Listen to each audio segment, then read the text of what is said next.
Dari video-video sebelumnya memang saya sudah membahas terkait dengan timnas yang sebelumnya saat ini kita dukung dan kita optimis untuk lolos menuju ke Piala Dunia. Bahkan dengan berbagai dukungan termasuk dari tingkat kalangan masyarakat terbawah hingga tertinggi. Nah, sebelumnya saya ingin bercerita sebentar terkait video kali ini. Jadi saat itu saya mengalami atau melakukan perjalanan dari Jakarta ke suatu daerah dan saya bertemu dengan beberapa orang. Nah, saya tanyakan tentang kenapa Bapak mendukung Indonesia, karena saya melihat di kendaraannya dia menggunakan atribut bendera merah putih, bendera yang kecil dia dipasang di depan di dekat spion. Nah, saat itu beliau berkata, ya kemarin saat ini kita sedang ngetren-trennya timnas, Pak.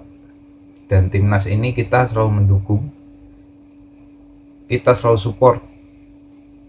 Harapannya nanti ke Piala Dunia, Pak, pasti ini akan jadi ramai. Dan jika Indonesia mampu melaju ke pentas Piala Dunia, tentunya babak-babak ini yang pekerjaannya keseharian adalah ojek online tentunya akan menambah orderan atau repeat order dari pendukung-pendukungnya. Kenapa? Karena pastinya nanti ketika ada Piala Dunia, Indonesia akan bermain dan semakin banyak tempat-tempat non-bar dan semakin banyak juga RT RW yang nonton bareng, dan pastinya mereka penggunaan dari ojek online ini akan meningkat juga.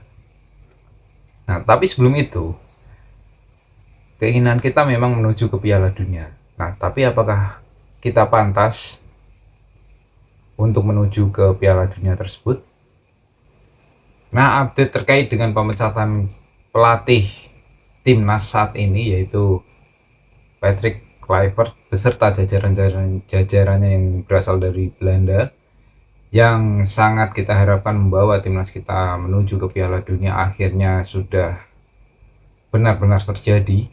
Dan ini tentu menjadi pukulan telak bagi timnas dan pendukung yang sudah mensupport dari awal kita masuk ke zona Asia hingga kualifikasi. Nah, selain itu juga isu-isu tentang kenapa ini dipecat, dan sempat terbentuk dua kubu antara orang-orang yang mendukung tetap bertahannya Patrick Kluivert dan orang yang setuju untuk pelatih itu dipecat. Nah, hal yang menarik sebenarnya adalah tentang masalah finansial. Sebenarnya apakah finansial di kubu PSSI sendiri itu termasuk sehat? Karena keluar masuknya pelatih yang sangat cepat, dan bahkan ini Kluivert hanya berselang 10 bulan dan dipecat. Apakah pesangon yang diberikan itu murah? Tentunya tidak. Pasti tinggi, dan dana ini karena tidak transparan ini pasti sangat mencurigakan bagi masyarakat dan media-media yang ada di Indonesia. Nah, kita bahas kali ini terkait dengan taktik yang sudah diterapkan oleh Kluivert ketika melawan Arab dan melawan Irak. Jadi kita tahu ketika melawan Arab itu memiliki sisi sayap yang sangat cepat dan mereka bermain dengan high pressing, kecepatan.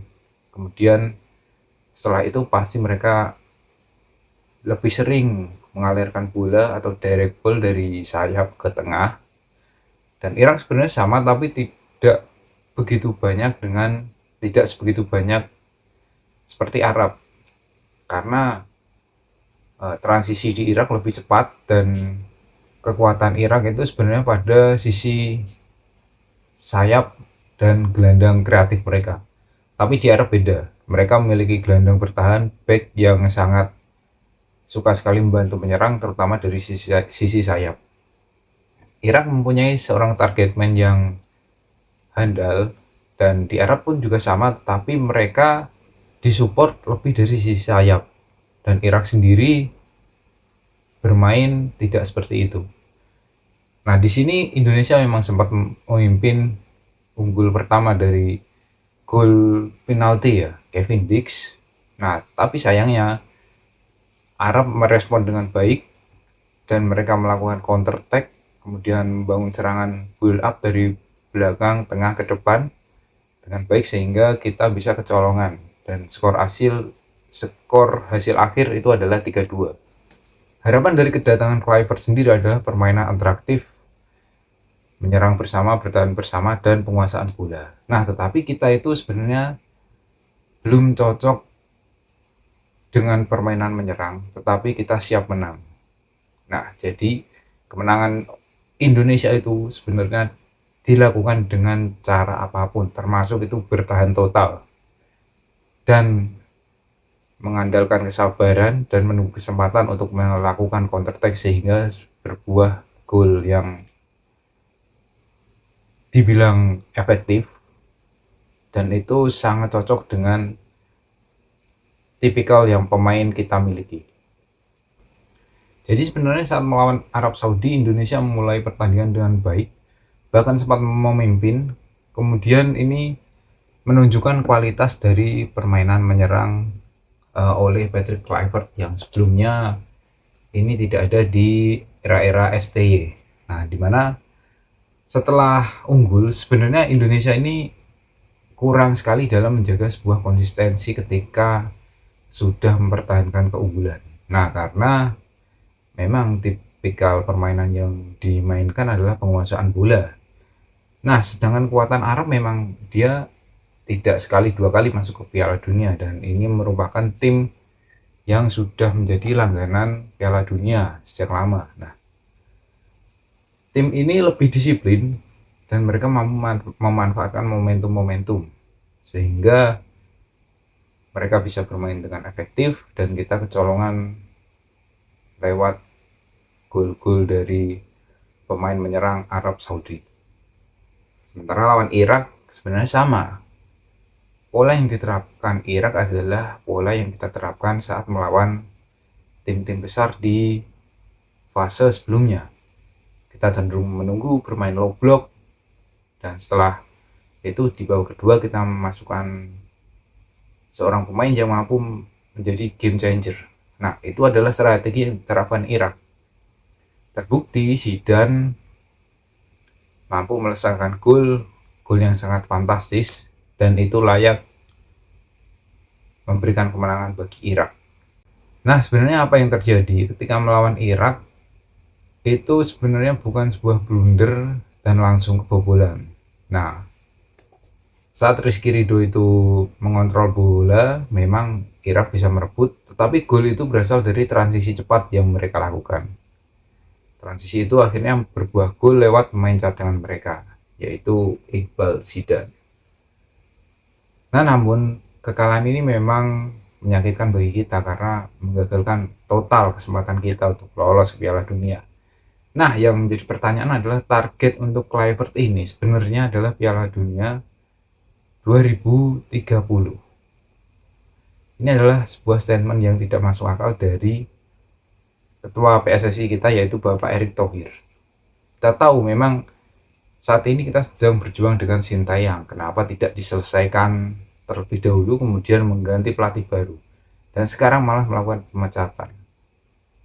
Nah, untuk revolusi sendiri di kubu PSSI saat ini, memang PSSI pastinya kondisinya sedang tidak baik-baik saja dengan pemecatan ini, dan ada beberapa staf yang dipertahankan. Nah, tetapi kita tahu sendiri sebelumnya di era Sintayong ada isu pecahnya hubungan antar pemain dan pelatih, tetapi itu sudah diklarifikasi oleh pelatih terkait. Nah, saat ini tentunya reformasi atau revolusi yang dilakukan PSI harus benar-benar pas, dan ini harus menjadi tim yang klop saat menjalani AFF nanti, dan harapannya adalah juara, kemudian kita lanjut ke kualifikasi Piala Dunia lagi dan masuk ke Piala Dunia 2030.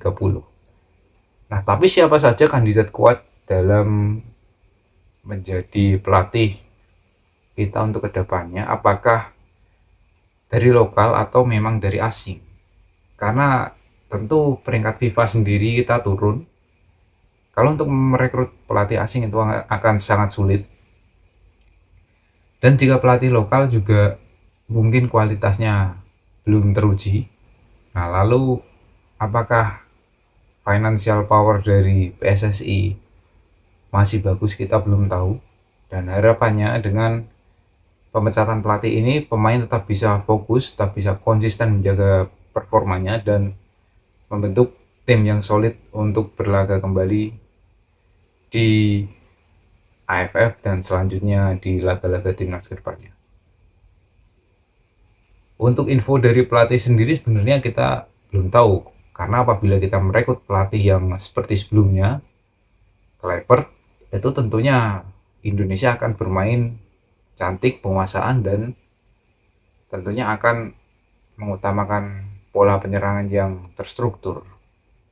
Nah, tapi itu tidak lebih baik dengan permainan efektif seperti yang dilakukan Sintayong. Meskipun harapan untuk Sintayong kembali adalah tidak mungkin. Oke, mungkin video kali ini. Tetap dukung timnas Indonesia. Sampai jumpa lagi di video selanjutnya.